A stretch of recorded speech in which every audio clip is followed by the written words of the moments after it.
समस्त मिथिलावासी के प्रणाम करे छी। आइ हम एक तिरहुत पर लऽ के एलहुँ भगवती के गीत। नीक लागत तो लाइक शेयर सब्सक्राइब जरूर करब। जय मिथिला जय मैथिली। जय देवी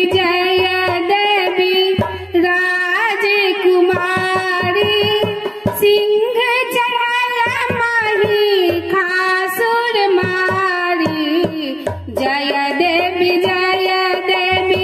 राजकुमारी सिंह चढ़ल माही खासुर मारी।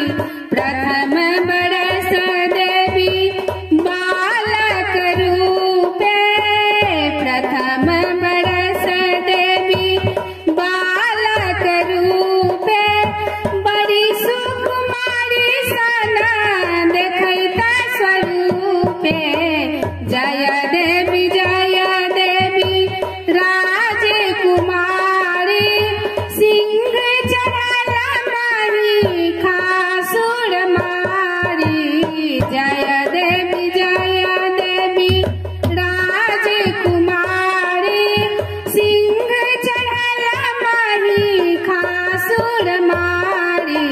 दोसर बरस देवी युवती वेश, दोसर बरस देवी युवती वेश। हाथि खड्ग सिर पूजल केश। जय देवी राजकुमारी सिंह चढ़ल माही खासुर मारी। जय देवी